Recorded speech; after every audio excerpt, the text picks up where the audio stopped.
കൃഷ്ണായ വാസുദേവായ ഹരയേ പരമാത്മനെ പ്രണതക്ലേശനാശായ ഗോവിന്ദായ നമോ നമ. ശ്രീമദ് ഭാഗവതം ഏകാദശസ്കന്ധം അധ്യായം 7 നമ്മൾ ശ്ലോകം 28 നിർത്തി.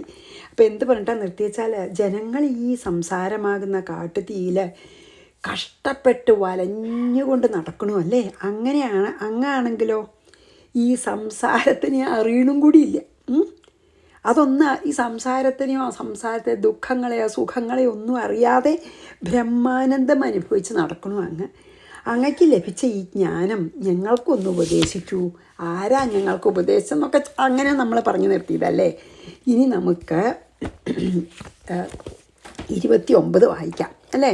ഈ ആനന്ദം എവിടെയെന്ന് സിദ്ധിച്ചു എന്നാണ് 29 ചോദിക്കണത്. ഇങ്ങനെ ഒന്നും ഒന്നും ബാധിക്കാത്ത പോലെ നടക്കണത് കണ്ടിട്ട് അത്ഭുതമാവണമെന്ന് പറഞ്ഞിട്ടാണ് അല്ലേ. അപ്പം ഇനി നോക്കാം, 29 വായിക്കാം കേട്ടോ. ജനേഷു ദഹ്യമാനേഷു കാമലോകദവാഗ്നിന ന തപസ്യേഗ്നിന മുക്തോ ഗംഗാംഭസ്ഥ ഇവ ദ്വിപഃ. കാമലോഭൗവാഗ്നിന എന്ന് പറഞ്ഞാൽ കാമം ലോഭം എന്ന മുതലായ കാട്ടുതീയിനാൽ ജനേഷു ഈ ജനങ്ങളൊക്കെ ദഹ്യമാനേഷു ഈ ലോകത്തിലത്തെ മിക്കവാറും ജനങ്ങളൊക്കെ ഈ കാമം കൊണ്ടും ലോഭം കൊണ്ടും ഈ മാകുന്ന കാട്ടുതീയിൽ ചുട്ട് എരിപൊരി കൊള്ളുകയാണ് മിക്കവാറും എല്ലാവരും. അങ്ങനെ ദഹ്യമാനേഷു ദഹിപ്പിക്കപ്പെടുമ്പോൾ അഗ്നിന മുക്ത ആ തീയിൽ നിന്നും മുക്തനായിട്ട് ഗംഗാംഭസ്ഥാദിവ ഇവ ഗംഗയിൽ സുഖമായിട്ട് കുളിക്കുന്ന ആന പോലെ. ആനയ്ക്ക് വെള്ളത്തിൽ കിടക്കാൻ വലിയ ഇഷ്ടമാണല്ലോ. ഗംഗാ നദിയിൽ കുളിക്കുന്ന ആനയെ പോലെ എന്ന തപസ്യേ, അതായത് ഒരു ചൂടും അനുഭവിക്കാതെ ഇരിക്കണത് ഞങ്ങൾക്ക് വളരെ അത്ഭുതമാണെന്ന് പറയുകയാണ്. വെറുതെ ഇരിക്കാമെന്ന് മാത്രമല്ല, ഞങ്ങൾക്ക് അത്ഭുതമാവുന്നു. എങ്ങനെ എല്ലാവരും ഈ സംസാരത്തിലത്തെ താപത്തിലത്തെ മുങ്ങി നടക്കണം. ഒരു ഗംഗാനദിയിൽ കുളിച്ച് സുഖമായിട്ട് കുളിച്ച് അല്ലെങ്കിൽ കിടക്കണ ഒരു ആനയെ പോലെ ഈ സംസാരാഗ്നിയിൽ നിന്ന് മുക്തനായിട്ട് അതിൻ്റെ ഒരു ചൂട് അനുഭവിക്കാതെ നടക്കും. അതിൻ്റെ കാരണം എന്താണെന്ന് ഞങ്ങൾക്ക് പറഞ്ഞു തരണം എന്ന്. ജനേഷു ദഹ്യമാനേഷു കാമലോഭദവാഗ്നിന ന തപസ്യേഗ്നിന മുക്തോ ന തപ്യസ്യേഗ്നിന മുക്തോ. അങ്ങക്ക് ഈ താപമില്ല, അല്ലെങ്കിൽ ഈ ചൂടില്ല, തപമില്ല. ഗംഗാംഭസ്ഥ ഇവ ദ്വിപ പറഞ്ഞ ആനയാണ്. ആന ഗംഗാനദിയിൽ സുഖമായി കുളിച്ച് കിടക്കണ ആനയെ പോലെ അത്ര സുഖമായിട്ട് നടക്കണം. ഇതൊന്നും ബാധിക്കാതെ. 30 ത്വംഹിന പൃച്ഛതം ബ്രഹ്മന്നാത്മന്യാനന്ദകാരണം ബ്രൂഹി സ്പർശവിഹീനസ്യ ഭവത കേവലാത്മന. ബ്രഹ്മൻ, ഹേ ബ്രഹ്മജ്ഞാനിയായിട്ടുള്ള യോഗീശ്വര, സ്പർശവിഹീനസ്യ ഈ വിഷയഭോഗം ഒന്നും സ്പർശിക്കപ്പെടാത്തവനും കേവല ആത്മന ഏകമായിട്ടുള്ള ആത്മാവിൽ തന്നെ സ്ഥിതി ചെയ്യുന്നവനും യദുമഹാരാജാവിനാൽ ഭവത താങ്കൾക്ക് ആത്മനി മനസ്സിലുണ്ടായിരിക്കുന്ന ആനന്ദ കാരണം പ്രച്ഛതാം നഹ ചോദിക്കുന്ന ഞങ്ങൾക്ക് ത്വംഹി താങ്കൾ ബ്രൂഹി പറഞ്ഞാലും. എന്താണ് ഇങ്ങനെ അങ്ങക്ക് ഈ ലോകത്തിലത്തെ ബാക്കിയുള്ളവരൊന്നും അനുഭവിക്കണം ഒരു തരത്തിലുള്ള വിഷയഭോഗങ്ങളും അങ്ങയെ സ്പർശിക്കുന്നില്ല. അതായത് ഭാര്യ മക്കൾ അങ്ങനത്തെ ഒന്നുമില്ലല്ലോ. അങ്ങനൊന്നും ഇല്ലാതെ യാതൊരു സ്പർശം തന്നെ ഇല്ല വിഷയഭോഗങ്ങളിലെ. വിഷയഭോഗരഹിതനും. പിന്നെയോ അങ്ങക്ക് മനസ്സിൽ ഇപ്രകാരം സദാ ആനന്ദം എങ്ങനെയാണ് ഉണ്ടാവണമെന്ന് ഞാൻ ചോദിക്കുകയാണത്. എനിക്ക് അത്ര ജിജ്ഞാസ ഉണ്ട്, അതറിയാൻ ആഗ്രഹമുണ്ട്. അതുകൊണ്ട് അത് ഞങ്ങൾക്ക് പറഞ്ഞു തന്നാലും എന്നാണ് യദു മഹാരാജാവ് പറഞ്ഞത്. അദ്ദേഹത്തിന് നല്ല അറിവൊക്കെ ഉണ്ട്, നല്ല നോട്ട് ചെയ്യുന്നേ ഉള്ളൂ അല്ലേ. ത്വംഹിന പൃച്ഛതാം ബ്രഹ്മൻ ആത്മന്യാനന്ദകാരണം ബ്രൂഹി സ്പർശവിഹീനസ്യ ഭവത കേവലാത്മന. അറിവുണ്ടാവുകൊണ്ടാണ് ഇങ്ങനെ അവധൂതനെ കണ്ടപ്പോൾ അവധൂതനാണ് തിരിച്ചറിഞ്ഞത് തന്നെ.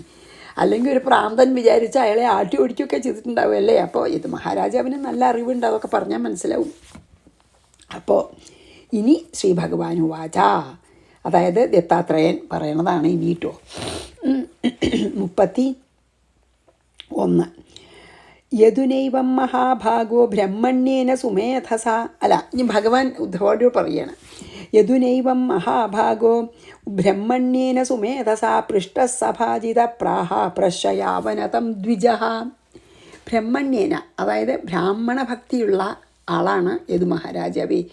മേധസ യദുന, നല്ല ബുദ്ധിയുള്ള ഈ യദു മഹാരാജാവിനാൽ, മേധസ പറഞ്ഞാൽ നല്ല ബുദ്ധി, മേധസ ബുദ്ധിയാണ്, നല്ല വിവേകിയായിട്ടുള്ള രാജാവ്. ഏവം ഇപ്രകാരം സഭാജിത, പൂജിക്കപ്പെട്ട, പൃഷ്ട ചോദിക്കപ്പെട്ട, ദ്വിജ ഈ ബ്രാഹ്മണൻ, അതായത് ഈ അവധൂതനെ ഭഗവാൻ ഉദ്ധവോട് പറയാണ്, ഇങ്ങനെ യദുമഹാരാജാവിനാൽ ചോദിക്കപ്പെട്ട ബ്രാഹ്മണൻ പ്രശയാവനതം, വിനയം കാരണം വളരെ വിനീതനായിട്ടുള്ള രാജാവിനെ നോക്കിക്കൊണ്ട് പ്രാഹ ഇപ്രകാരം പറഞ്ഞു. അതായത് ഭഗവാൻ പറയാണ്, ഉദ്ധവ ഇങ്ങനെ യദുമഹാരാജാവ് ആ ബ്രാഹ്മണനോട് ചോദിച്ചപ്പോൾ വേണ്ട പോലെ പൂജിക്കുകയൊക്കെ ചെയ്തു അദ്ദേഹത്തിന്. അങ്ങനെ ചോദിക്കപ്പെട്ടവനായിട്ടുള്ള ഈ ബ്രാഹ്മണൻ അവധൂതൻ വിനയം കൊണ്ട് വിനയാന്വിതനായി തൻ്റെ മുമ്പിൽ നിൽക്കുന്ന യദുമഹാരാജാവിനോട് ഇപ്രകാരം പറഞ്ഞു. ഇനി ഈ ദത്താത്രേയൻ്റെ വാക്കുകളാണ് കേട്ടോ. ശ്രീ ഭഗവാൻ വാച യദുനൈവം മഹാഭാഗോ ബ്രഹ്മണ്യേന സുമേധസ പൃഷ്ടസഭാജിത പ്രാഹ പ്രശയാവനതം ദ്വിജ.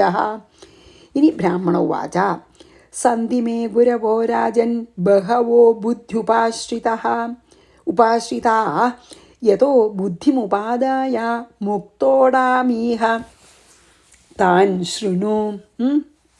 എന്താണ് പറയണ വെച്ചാൽ, ഹേ രാജൻ, ഹേ രാജാവേ, ഇത് മഹാരാജാവിനെ സംബോധന ചെയ്യാണ് അവധൂതൻ.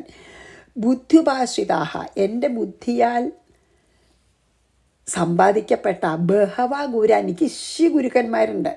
മേ സന്ധിന്ന് വെച്ചാൽ എനിക്ക് അനവധി, ബഹവ ഗുരവഹ മേ സന്ധി, എനിക്ക് അനവധി ഗുരുക്കന്മാരുണ്ട്.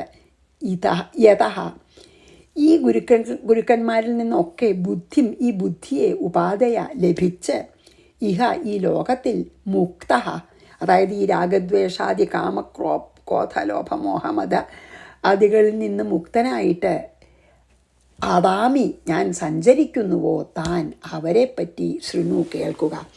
അപ്പോൾ എന്താ ഈ അവധൂതൻ എന്ത് പറഞ്ഞിട്ട് തുടങ്ങിയത്? അതോ ഞാൻ എൻ്റെ സ്വന്തം ബുദ്ധി തന്നെ എനിക്ക് തോന്നിയിട്ട് ഞാൻ സ്വീകരിച്ച അനേക ഗുരുക്കന്മാരെനിക്കുണ്ട്. ആ ഗുരുക്കന്മാരിൽ നിന്ന് കിട്ടിയ ഉപദേശം അനുസരിച്ചിട്ടാണ് ഞാനിപ്പോൾ എല്ലാ ദിക്കും നടക്കണം, ഇങ്ങനെ ഇപ്പം ഞാൻ നടക്കണ പോലെ നടക്കണത്. ആ ഗുരുക്കന്മാരിൽ നിന്നുള്ള പല പാഠങ്ങളും എനിക്ക് അവിടുന്ന് പഠിക്കാൻ പറ്റി. അങ്ങനെയാണ് ഞാനിപ്പോൾ ഈ വിഷയഭോഗരഹിതനായിട്ടും ലോകത്തിലത്തെ ഒരിതും എന്നെ ബാധിക്കാതെയൊക്കെ ഞാൻ മുക്തനായിട്ട് ഇങ്ങനെ നടക്കണില്ലേ. അത് ഏത് ഗുരുക്കന്മാർ കാരണമാണ് എന്ന് ഞാൻ അങ്ങയ്ക്ക് പറഞ്ഞു തരാമെന്ന്. അനവധി ഗുരുക്കന്മാരുണ്ട്, ഒന്നല്ല. ഇനി എന്താ അറിയോ, ഇനി പിന്നത്തെ കുറച്ച് ലോകത്തിൽ ആ ഗുരുക്കന്മാരെ പറയുകയാണ് കേട്ടോ, പേര്. പിന്നെയാണ് ഓരോന്നും എന്ത് പഠിപ്പിച്ചു എന്ന് പറയണത്. അപ്പോൾ നമുക്ക് ബ്രാഹ്മണ വാച സന്ധിമേ ഗുരവോ രാജൻ ബഹവോ ബുദ്ധ്യുപാശ്രിതാ യതോ ബുദ്ധിമുപാദായ മുക്തോടമീഹ താൻ ശൃണു. ഇനി ഗുരുക്കന്മാരെയൊക്കെ എണ്ണി പറയണതാണ്. അപ്പോൾ നമുക്കത് ഒന്നിച്ച് വായിക്കാം. എത്ര എണ്ണം അറിയോ? 1, 2, 3 ഒന്നിച്ച് നമുക്ക് എന്തായാലും വായിക്കാം. അപ്പോൾ അതിൽ ആ ഗുരുക്കന്മാരുടെ പേര് പറയുകയാണ്, അത്രയേ ഉള്ളൂ. അതാണ് നമുക്ക് വായിക്കാം കേട്ടോ. പൃഥിവി വായുരാകാശമാപോഗ്നിശ്ചന്ദ്രമാരവി കപോതോ ജഗര സിന്ധു പതംഗോ മധുകൃദ്ഗജ മധുഹ ഹരിണോ മീന പിംഗള കുരരോർഭക കുമാരീ ശരഗത് സർപ്പ ഊർണനാഭിസുപേശകൃത് ഏതേ മേ ഗുരവോ രാജംശ്ചതുർവിംശതിരാശ്രിത 24 ശിക്ഷാവൃത്തിഭിരേതേഷാ മന്വശിക്ഷമിഹാത്മനഃ. ഇനി നമുക്ക് ആ എല്ലാ പേര് പറയാം. എന്തൊക്കെയാണ്? പൃഥിവി ആകാശം, വായു, പിന്നെ പൃഥ്വി ഭൂമി, പൃഥ്വി ഭൂമി, പിന്നെ വായു, പിന്നെ ആകാശം, പിന്നെ അപ്പ് ജലം, പിന്നെ അഗ്നി, ചന്ദ്രൻ, സൂര്യൻ, സൂര്യൻ, കപോതം പ്രാവ്, അജഗര പറഞ്ഞു വെച്ചാൽ പാമ്പ്, സിന്ധു സമുദ്രം, പിന്നെയോ പതംഗം ഈയാമ്പാറ്റ, പിന്നെ മധുകൃത് ചാൽ തേനീച്ച, പിന്നെ ഗജം ആന, മധുഹ തേന് തേന് എടുക്കുന്ന ആൾ, തേന് കൂടുന്ന തേനെടുക്കുന്ന ആൾ, പിന്നെയോ തേൻ ശേഖരിക്കുന്ന ആൾ, പിന്നെ മീന മത്സ്യം, പിങ്കള എന്ന വേശ്യ, പിന്നെയോ കുരരൻ എന്ന് പറഞ്ഞാൽ ഞാറപ്പക്ഷി എന്നൊക്കെ പറയുന്നുണ്ട്, എന്തായാലും ഒരു പക്ഷി, അർഭക കുട്ടി, കുമാരി ഒരു വിവാഹം കഴിയാത്ത കുമാരി പിന്നെ കുട്ടി, ശരകൃത് അമ്പുണ്ടാക്കുന്ന ആൾ, സർപ്പം പാമ്പ്, ഊർണനാഭി ചാൽ എന്താണ് ഊർണനാഭി ചാൽ എട്ടുകാലി അല്ലെങ്കിൽ ചിരന്തിയോ എന്താ വെച്ചാൽ അത്, പിന്നെയോ സുപേശകൃത് പട്ടുനൂൽപ്പുഴു.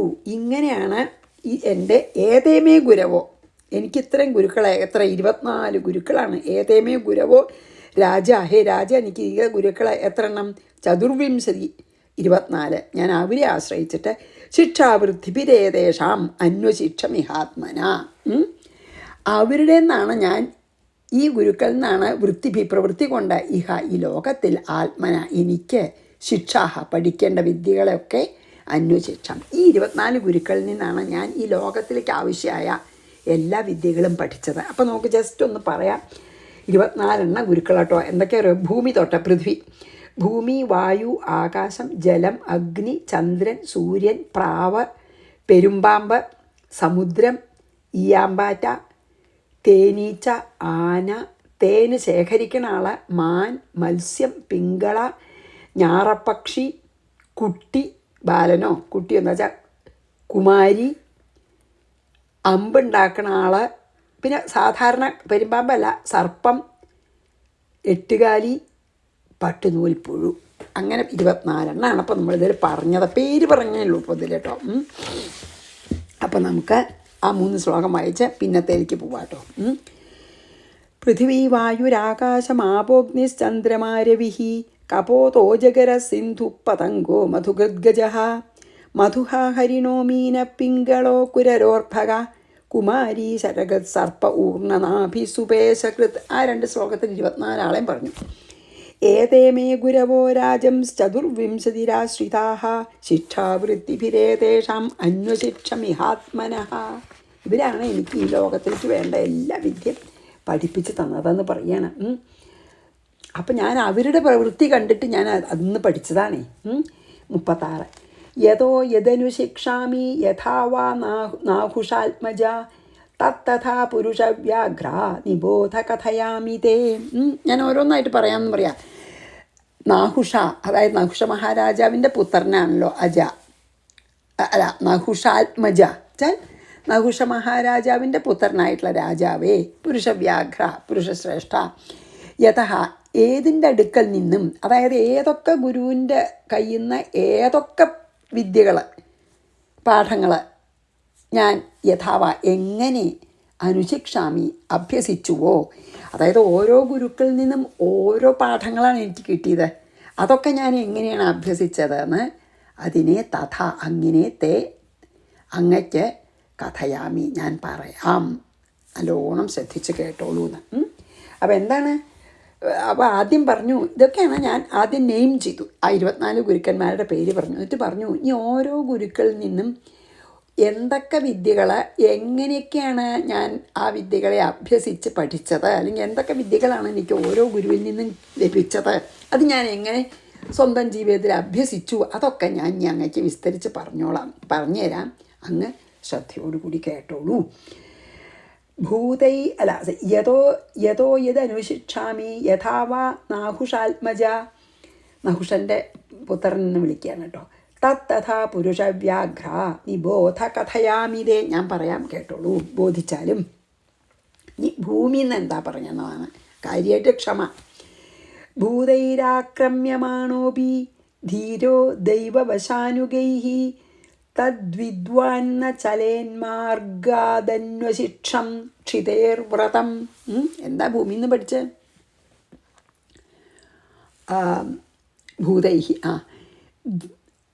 ദേവവശാനുഗൈഹി, അതായത് അവരവരുടെ പ്രാരബ്ധകർമ്മം, പുണ്യോ പാപോ എന്തായാലും പ്രാരബ്ധകർമ്മത്തിൻ്റെ ഫലം കൊണ്ടാണ് ചുറ്റി അലയുന്ന ഭൂതൈഹി പ്രാണികളാൽ. എല്ലാവരും ഇവിടെയുള്ള സർവ്വജീവജാലങ്ങളും അവരവരുടെ പ്രാരബ്ധകർമ്മം അനുസരിച്ചിട്ടാണ് ജീവിക്കുന്നതപ്പോൾ. കാരണം അവരവരുടെ പ്രാരബ്ധകർമ്മം അനുസരിച്ചിട്ടാണ് അവർ ഈ ലോകത്തിൽ അതനുഭവിച്ചു കൊണ്ടാണ് ജീവിക്കുന്നത്.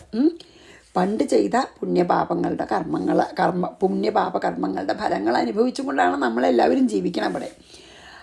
ആക്രമ്യാണഹ അഭി. അതുകൊണ്ട് വല്ലവരും നമ്മളൊക്കെ എതിരായിട്ട് എന്തെങ്കിലും പ്രവർത്തിച്ചാലും ആക്രമിച്ചാലും തദ്വിദ്വാൻ വിവേകിയായിട്ടുള്ള ആള് ഈ പുണ്യപാപങ്ങൾക്ക് അധീനാണ് നമ്മുടെ ഈ അനുഭവങ്ങളെന്ന് മനസ്സിലാക്കിയിട്ട് ധീര നല്ല ധൈര്യത്തോടു കൂടി മാർഗാത് തൻ്റെ ധർമ്മമാർഗത്തിൽ നിന്നും ചലേത് ചലിക്കില്ല.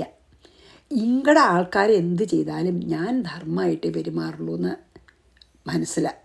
ഭൂമിയിൽ നിന്നാണ് മനസ്സിലാക്കണം. എന്താ വെച്ചാൽ ക്ഷിതേഹെ, ഭൂമിയിൽ നിന്ന് വ്രതം, ആ വ്രതം അന്വശിക്ഷ എനിക്ക് കിട്ടി. അതായത് ഭൂമിയിൽ നിന്ന് എനിക്ക് മനസ്സിലായത് എന്താ വെച്ചാൽ, എനിക്ക് ഏറ്റവും വലിയൊരു പാഠം എന്താണ് ഭൂമിയിൽ നിന്ന് എനിക്ക് കിട്ടിയത് എന്ന് വെച്ചാൽ, കർമ്മഗതിയുടെ ആ ഒരു അലംഘനീയത എനിക്ക് മനസ്സിലായി. അതായത് എല്ലാവരും നമ്മുടെ കർമ്മഫലം അനുഭവിക്കാനാണ് ശരീരം എടുത്തിരിക്കുന്നത്. ആ വിധിയെ നമുക്ക് മാറ്റാൻ പറ്റില്ല എന്ന് മനസ്സിലായിട്ട് അത് മനസ്സിലാക്കിയതിന് ശേഷം വേറൊരാൾ നമ്മളിൽ ഏൽപ്പിക്കുന്നതല്ല നമ്മുടെ സുഖത്തിനും ദുഃഖത്തിനും കാരണം എന്ന് നല്ലവണ്ണം മനസ്സിലാക്കിയിട്ട് മറ്റുള്ളവരാൽ ഉപദ്രവിക്കപ്പെട്ടാൽ പോലും നമ്മുടെ മനസ്സ് ചലിച്ച് നമ്മൾ ദുഃഖിക്കുകയെ തിരിച്ചെന്തെങ്കിലും അധർമ്മമായിട്ട് ചെയ്യേ ഒന്നും ചെയ്യാതിരിക്കുക. കഴിയുന്നത്ര ജീവിതം അന്യർക്ക് വേണ്ടി സമർപ്പിക്കുക എന്നാണ് ഞാൻ ഭൂമിയിൽ നിന്ന് മനസ്സിലാക്കിയതെന്ന് വേണമെങ്കിൽ ഒരു നിലയ്ക്ക് പറയാം. അല്ലെങ്കിൽ നമുക്ക് വേറൊരു നിലയ്ക്ക് പറയാച്ചാൽ ഭൂമി സർവം സഹയാണല്ലോ. അപ്പോൾ എല്ലാറ്റിനെയും നമ്മൾ വറി ചെയ്യാതെയും വരുന്ന എല്ലാ അനുഭവങ്ങളെയും അംഗീകരിക്കുക. എന്നിട്ട് അതിനെപ്പറ്റി വറി ചെയ്യാതെയും ആവലാതിപ്പെടാതെയും അതൊക്കെ ഭൂമിദേവിയെ പോലെ സഹിക്കുക. ഭൂമി എന്തൊക്കെ നമ്മൾ ചെയ്യണു അല്ലേ, എന്തെല്ലാം നിലയ്ക്ക് നമ്മൾ ചൂഷണം ചെയ്യണു, ഭൂമി എന്തെങ്കിലും പ്രതികരിക്കുന്നുണ്ടോ? അതും ഞാൻ ഭൂമിയിൽ നിന്നാണ് പഠിച്ചത്. അതായത് നമ്മുടെ പ്രാരബ്ധകർമ്മം അനുഭവിക്കാനാണ് ജന്മം എടുത്തിരിക്കുന്നത്. നമ്മുടെ സുഖദുഃഖങ്ങൾക്ക് വേറൊരാൾ കാരണമല്ല, ആ വിധി അനുസരിച്ചിട്ടാണ്. അപ്പോൾ അവരോട് ദേഷ്യപ്പെട്ടിട്ട് കാര്യമില്ല. നമ്മളെ വല്ലവരും ഉപദ്രവിച്ചാലും അവരോട് നമ്മൾ ദേഷ്യം കാണിക്കുക, അല്ലെങ്കിൽ നമ്മുടെ മനസ്സ് ചഞ്ചലമായിട്ട് ദുഃഖിക്കുക, അവലാതിപ്പെടുകയും വറി ചെയ്യണ്ട എന്നാണ് ഞാൻ ഭൂമിയിൽ നിന്ന് പഠിച്ചത്. അതായത് ക്ഷമാദേവിയാണ് ഭൂമിദേവി. തിതിക്ഷ, അതായത് ദുഃഖം വന്നാലും സുഖം തന്നാലും ഒരേപോലെ അതിനെ പ്രതികരിക്കുന്നതാണ് തിതിക്ഷ. അപ്പം ഞാൻ തിതിക്ഷയാണ് ഞാൻ ആദ്യമായിട്ട് പഠിച്ചത്. ഭൂമിയിൽ തന്നെ പർവ്വതങ്ങളൊക്കെ നോക്കിയാൽ അവരിന്ന് ത്യാഗശീലവും പഠിച്ചു എന്ന് പറയുന്നുണ്ട് കേട്ടോ. അതായത് കാര്യമായിട്ട് പഠിച്ചത് എന്താ വെച്ചാൽ തിതിക്ഷയും ത്യാഗശീലവും. അതായത് എന്തൊക്കെ പറഞ്ഞാൽ നമ്മുടെ കർമ്മഗതിയുടെ അലംഘനീയതയെ മനസ്സിലാക്കിയിട്ട് ഉപദ്രവിക്കപ്പെട്ടാലും അങ്ങടൊന്നും ചെയ്യാതിരിക്കുകയും മനസ്സ് ചലിക്കാതിരിക്കുകയും പിന്നെ അന്യർക്ക് വേണ്ടിയിട്ട് ജീവനെ സമർപ്പിക്കുക. അങ്ങനെ രണ്ട് കാര്യമാണ് ഭൂമിയിൽ നിന്ന് പഠിക്കുന്ന തിതിക്ഷയും ത്യാഗവും എന്ന് വേണമെങ്കിൽ നമുക്ക് പറയാം. തിതിക്ഷയും ത്യാഗവും എന്ന് പറയാം. അപ്പോൾ നമുക്ക് കുറച്ചും കൂടി പറയുന്നുണ്ട് ഭൂമിയുടെ. അതായത് പർവ്വതങ്ങളൊക്കെ ത്യാഗശീലാണ്, അത് പറയുന്നുണ്ട് കേട്ടോ. ഭൂതൈരാക്രമ്യമാണോ ബി ധീരോ ദൈവവശാനുഗൈ തദ്വിദ്വാന്ന ചലേന്മാർഗാദന്വശിക്ഷം ക്ഷിതേർ വ്രതം. അതാണ് ഞാൻ ഭൂമിയിൽ നിന്ന് പഠിച്ചത്. ഈ തിതിക്ഷയും ഈ ത്യാഗത്തിൻ്റെ പറയാൻ പോവുക കേട്ടോ. എന്താണ്, അതായത് പർവ്വതങ്ങളും വൃക്ഷങ്ങളും ഒക്കെ ഉണ്ടല്ലോ, അവരുടെയൊക്കെ ഒരു ത്യാഗം അവർക്ക് വേണ്ടി ഒന്നും ചെയ്യില്ല എന്ന് പറയാണ്. ശശ്വത് പരാർത്ഥ സർവേഹ പരാർത്ഥൈകാന്ത സംഭവ സാധു ശിക്ഷേത ഭൂഭൃത്തോ നഗശിഷ്യ പരാത്മതാം. ഇപ്പോൾ 38 എന്താ പറയണം വെച്ചാൽ, ശശ്വത് എപ്പോഴും, പരാർത്ഥ സർവേഹ ബാക്കിയുള്ളവർക്ക് ഉപകാരത്തിനായിട്ട്, പരാർത്ഥ ഏകാന്ത സംഭവം അന്യന്മാർക്ക് വേണ്ടി മാത്രം ഞാൻ ഈ ചെയ്യണതൊക്കെ എന്ന് വിചാരിച്ച് തീർച്ചയാക്കിയിട്ട് നിശ്ചയിച്ചിട്ട് ഭൂഭൃതെ മലയിൽ നിന്ന് പരാത്മനാം അന്യനധീരമായിരിക്കുന്ന എന്നതിനെ നഖശിഷ്യ ഈ മരത്തിൻ്റെ ശിഷ്യനായി ഭവിച്ച് സാധു ശിക്ഷേത അഭ്യസിക്കണം. അതായത് അതാണ് പിന്നെ നമ്മൾ പർവ്വതം, അതായത് ഭൂമിയിൽ നിന്ന് തന്നെ, ഭൂമിയിലത്തെ ആണല്ലോ. അപ്പം എന്താ പറഞ്ഞു വെച്ചാൽ നമ്മൾ ബാക്കിയുള്ളവരുടെക്ക് വേണ്ടിയിട്ട് നമ്മളെ എല്ലാ പ്രവൃത്തികളും ബാക്കിയുള്ളവരുടെ കൂടി നന്മയ്ക്ക് വേണ്ടിയിട്ട് ആവണം ചെയ്യണത്.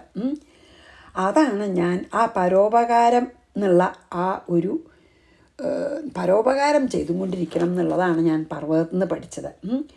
പർവ്വതവും അതിലുള്ള വൃക്ഷങ്ങളും ഒക്കെ ശരിക്കും പറയാച്ചാൽ മറ്റുള്ളവർക്ക് വേണ്ടിയാണ് ജനിച്ച് നിന്ന് അവസാനം നശിച്ചു പോണത്, അവർക്ക് വേണ്ടിയിട്ടല്ല.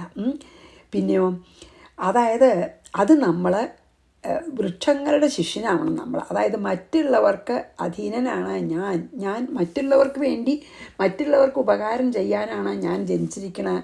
ഞാൻ എന്നെക്കൊണ്ട് പറ്റുന്ന ഉപകാരമൊക്കെ ബാക്കിയുള്ളവർക്ക് ചെയ്യണം എന്നാണ് നമ്മൾ വൃക്ഷങ്ങളിൽ നിന്നൊക്കെ പഠിക്കേണ്ടത്. അതായത് ബാക്കിയുള്ളവർ വന്ന് വേണമെങ്കിൽ വൃക്ഷം ചിലപ്പോൾ മുറിച്ചു എന്ന് വരാം. വിറകിന് ഉപയോഗിച്ചോട്ടെ, ഞാൻ തയ്യാറാണ്. അല്ലെങ്കിൽ എന്നിലുണ്ടാവുന്ന പഴങ്ങളോ അതൊക്കെ അവരെടുത്തോട്ടെ, ഞാൻ എടുക്കണില്ല. ഇനി അവർക്ക് വിറക് കത്തിക്കുക, അല്ലെങ്കിൽ വേണമെങ്കിൽ എന്നെ മുറിച്ചോട്ടെ. മാത്രമല്ല അപ്പോൾ നമ്മൾ ചിലപ്പോൾ ആൾക്കാരൊക്കെ പഴങ്ങൾ വീഴ്ത്താൻ വേണ്ടി കല്ലെടുത്ത് എറിയും ഇല്ലേ. എന്നാലും വൃക്ഷങ്ങൾ ഞാൻ തരില്ല പറഞ്ഞ് വയ്ക്കില്ല, ആ ഫലങ്ങളൊക്കെ താഴ്ത്ത് വീഴ്ത്തി കൊടുക്കും. അപ്പോൾ ബാക്കിയുള്ളവർക്ക് സന്തോഷം നൽകുന്നതിൽ ആനന്ദിക്കുന്നവരാണ് വൃക്ഷങ്ങളും പർവ്വതങ്ങളും ഒക്കെ. അപ്പോൾ അതും ഞാൻ ഭൂമിയിൽ നിന്ന് തന്നെ പഠിക്കണതാണ്. 2 ശ്ലോകത്തിലാണ് ഭൂമിയുടെ പറഞ്ഞത്. ഒന്ന് തിദിക്ഷ, ക്ഷമ. ഇതൊക്കെ എൻ്റെ തലയിലെഴുത്തുകൊണ്ടാണ് ഞാൻ അനുഭവിക്കണ, വേറൊരാൾ കാരണമല്ല എന്ന് പറഞ്ഞ് ആരും നമ്മളെ ഉപദ്രവിച്ചാലും തിരിച്ചൊന്നും പറയാതെ വറി ചെയ്യാതെയും അവലാതി പറയാതെ ഇരിക്കണം ആദ്യത്തെ. രണ്ടാമത്തെ നമ്മുടെ ജന്മം ബാക്കിയുള്ളവർക്ക് നന്മ ചെയ്യാൻ വേണ്ടിയിട്ട് ത്യാഗം, അതാണ് രണ്ടാമത്തെ ത്യാഗമാണ്. അതായത് ഞാൻ എന്നെക്കൊണ്ട് പറ്റുന്ന ഉപകാരം എല്ലാവർക്കും ചെയ്യും, എന്നെ ചൂഷണം ചെയ്യാണോ എന്ന് പോലും ഞാൻ നോക്കില്ല. അതായത് ശരിക്കും വ്യാവഹാരിക ലോകത്ത് ഇത് എത്രത്തോളം പറ്റുന്ന അറിയില്ല, പക്ഷേ അറ്റ്ലീസ്റ്റ് മനോഭാവമെങ്കിലും അങ്ങനെയാവാം. അപ്പോൾ പിന്നെ എന്നെക്കൊണ്ട് പറ്റുന്ന ഉപകാരമൊക്കെ ഞാൻ എല്ലാവർക്കും ചെയ്യും. അവരിങ്ങോട്ട് ചെയ്യണമെന്ന് നോക്കണ്ട, അവരെന്ത് ചെയ്യുന്നൊന്നും നോക്കണ്ട. എൻ്റെ ഈ ജീവിതം കഴിയണ വരെ ഞാൻ എന്നെക്കൊണ്ട് പറ്റുന്ന ഉപകാരം എല്ലാവർക്കും ചെയ്യുമെന്ന് വൃക്ഷങ്ങളിൽ നിന്നും പർവ്വതങ്ങളിൽ വൃക്ഷങ്ങളെ ശരിക്കും ആലോചിച്ച് നോക്കുമല്ലേ. അവരൊരു പഴം സ്വന്തം എടുക്കുമോ? ഇല്ല. അതുപോലെ തന്നെ എത്ര തണൽ കൊടുക്കണു. അതുപോലെ തന്നെ വിറകിന് വേണ്ടി വെട്ടി മുറിച്ചാൽ വെട്ടി മുറിച്ചോട്ടെ, ഒന്നും പ്രതികരിക്കില്ലല്ലോ. അതേപോലെ തന്നെ മാങ്ങയൊക്കെ നമ്മൾ മാങ്ങക്കാലത്ത് എറിഞ്ഞു വീഴ്ത്തും. അപ്പോൾ അവനവൻ്റെ മേലേക്ക് എറിഞ്ഞിട്ട് പോലും ദേഷ്യം കാണിക്കാതെ അവർക്ക് മാങ്ങ കൊടുക്കണു അല്ലേ. അങ്ങനെ ആ ഒരു ത്യാഗമനോഭാവവും തിദിക്ഷയാണ് കാര്യമായിട്ട് നമ്മളൊക്കെ പഠിക്കേണ്ടത്. ഏതെന്ന്? ഭൂമിയിൽ നിന്ന് കേട്ടോ. ശശ്വത് പരാർത്ഥ സർവേഹ പരാർത്ഥ ഏകാന്ത സംഭവ സാധു ശിക്ഷേത ഭൂഭൃത്തോ നഖശിഷ്യ പരാത്മതാം. അതാണ് പറഞ്ഞത്. പർവ്വതങ്ങൾ ഇനി അപ്പോൾ ആദ്യത്തെ കഴിഞ്ഞു കേട്ടോ. ആദ്യത്തെ ഒന്നാമത്തെ ഇത് കഴിഞ്ഞു. ഇനി രണ്ടാമത്തെ വായു ആണല്ലോ. അപ്പം നമുക്ക് 23 അത് ഒരു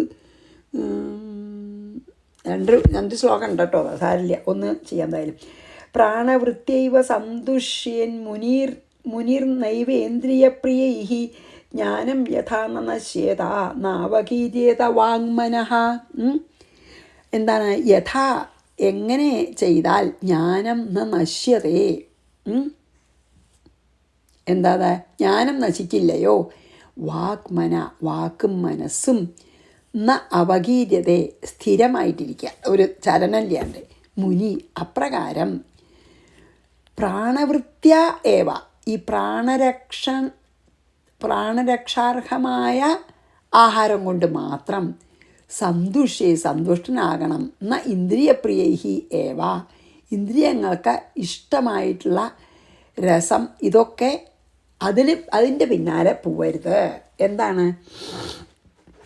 അതായത് ജ്ഞാനം നശിക്കാണ്ടിരിക്കുകയും നമ്മുടെ മനസ്സിൽ ചലനമില്ലാതിരിക്കുകയും ക്ഷോഭിക്കാതിരിക്കുകയും ചെയ്യത്തക്കവണ്ണം, അതായത് നമുക്ക് അത്രയ്ക്ക് വയ്യ വിശന്നിട്ട് വെച്ചാൽ അങ്ങനെയുള്ളത്, അതായത് നമുക്ക് സഹിക്കാൻ വയ്യ എന്നുള്ളൊരു നിലയാവരുത്. അതായത് നമുക്ക് നമ്മുടെ ജ്ഞാനം നശിക്കരുത്. പിന്നെ അതായത് നമ്മളെ മനസ്സിനും വാക്കിനും ഒരു ക്ഷോഭം വരാതിരിക്കത്തക്ക വണ്ണം അങ്ങനെ പ്രാണനെ എങ്ങനെ നിലനിർത്താം, അങ്ങനെയുള്ള അത്രമാത്രം ഭക്ഷണം കൊണ്ട് സന്തോഷിക്കണം. അതായത് ഇന്ദ്രിയങ്ങളെ പ്രീതിപ്പെടുത്താൻ വേണ്ടിയിട്ട് നമ്മൾ ഒരു ഭക്ഷണം കണ്ടമാനം കഴിക്കരുതെന്ന്. അതായത് ഇന്ന മാതിരിയുള്ള ഭക്ഷണം എനിക്ക് വേണമെന്നും നിർബന്ധം അല്ലേ. അത് കിട്ടിയില്ലെങ്കിൽ ക്ഷോഭിക്കുക, അതൊക്കെ ആയിരുതാ പറയണം. അതൊക്കെ കൂടാതെ കഴിക്കണം. എന്നാൽ ഭക്ഷണം തന്നെ വേണ്ടാക്കാൻ പറ്റുമോ? ഇല്ല. എന്താ കാരണം വെച്ചിട്ടുണ്ടോ, അപ്പോൾ നമുക്ക് ഒന്നും ചെയ്യാൻ പറ്റാണ്ടേ പോവും ഇല്ലേ. അതായത് അപ്പോഴും മനസ്സ് ക്ഷോഭിക്കുക. അപ്പം മനസ്സിനെ ക്ഷോഭിക്കാതിരിക്കാൻ തക്കവണ്ണം കഴിക്കണം. അതാണ്. അതായത് നമ്മൾ വേണ്ടത്ര മാത്രം എടുത്ത് അതിൽ സന്തോഷിച്ച് അതിൽ ആസക്തി ഇല്ലാതെ ജീവിക്കണം എന്നാണ്. ഇനിയിപ്പോൾ 40 കൂടി വായിച്ചാലേ മനസ്സിലാവുള്ളൂ കേട്ടോ. അതിലേക്കാണ് വരണത്. അതായത് പിന്നെ വായുന്ന് പഠിക്കണത് എന്താണെന്നുള്ളതിലേക്ക് വരികയാണ് ആദ്യത്തെ ശ്ലോകം കൊണ്ടാട്ടോ. അതാണ് അത്. നമുക്ക് രണ്ടാമത്തെ 40 കൂടി വായിക്കുമ്പോഴേ നമുക്ക് ഇറ്റ് വിൽ മേക്ക് സെൻസ്. വായുന്ന് അതായത് പ്രാണവായു ആയിട്ടുള്ള ജീവനെ നിലനിർത്തുന്നത് മാത്രമേ നമുക്ക്, എൻ്റെ ജീവൻ നിലനിർത്താൻ വേണ്ട ഭക്ഷണം കഴിക്കാവൂന്ന്. അതായത് പിന്നെ ഒരു മുനിമാരൊക്കെ അങ്ങനല്ലേ, എതിർച്ഛയാലാപ സന്തുഷ്ടന്മാരാണ്. കിട്ടിയാൽ കിട്ടി, കിട്ടിയില്ലെങ്കിൽ കിട്ടില്ല. അപ്പം അങ്ങനെ നമുക്ക് പ്രാണനെ നിലനിർത്തേണ്ട അത്രേ ഭക്ഷണത്തിൽ തൃപ്തനാവണമെന്ന്. മുനിയൊക്കെ അങ്ങനെയാണ്. വായു, അപ്പോൾ വായു എന്താ വെച്ചാൽ പിന്നെ ഒന്നിനും ഒട്ടിപ്പിടിക്കില്ല. അത് നമുക്ക് അതിലേക്ക് വരാം കേട്ടോ. വായു ഇപ്പോൾ നോക്കും, ചീത്ത സാധനങ്ങളുടെ മേൽ പോയാൽ കുറച്ച് നേരത്തേക്ക് ചീത്ത വാസന ഉണ്ടാവും, പിന്നെ അതിൻ്റെ ആ വാസന പോവും. നല്ല വാസന ഉള്ളിടത്ത് കൂടെ കാറ്റടിച്ചാൽ നല്ല വാസന ഉണ്ടാവും, കുറച്ച് കഴിഞ്ഞാൽ ആ വാസനയും കളയും അല്ലേ. നല്ലതാണെങ്കിലും ചീത്തയാണെങ്കിലും ആസക്തി ഇല്ല. അതുപോലെ വേണമെന്ന് പറയണമെങ്കിൽ അടുത്തതിൽ പറയട്ടോ. അതായത് 40 ചെയ്യാൻ പറ്റുമെന്ന് വെച്ചാൽ എനിക്ക് ഇല്ല, നിർത്താം. അപ്പം ഞാൻ ആദ്യം നമുക്ക് രണ്ടാമത് ഇത് പറഞ്ഞിട്ട് രണ്ടാമത്തെ ചെയ്യാം കേട്ടോ. പ്രാണവൃത്യൈവ സന്തുഷ്യൻ മുനിർ നൈവേന്ദ്രിയ പ്രിയ ഈ ജ്ഞാനം യഥാനശ്യേത നാവകീര്യേത വാങ്മനഃ. അപ്പം നമുക്കിവിടെ നിർത്താം. വായുവിൻ്റെ ഭൂമിയുടെ നമ്മൾ എന്തായാലും കണ്ടുല്ലോ. വായുവിൻ്റെ നമുക്ക് ആദ്യം നാളെ ചെയ്യാം. ശ്രീകൃഷ്ണ അർപ്പണമസ്തു. സർവത്ര ഗോവിന്ദനാമ സങ്കീർത്തനം. ഗോവിന്ദ ഗോവിന്ദ. ഗുരുവായൂരപ്പ ശരണം.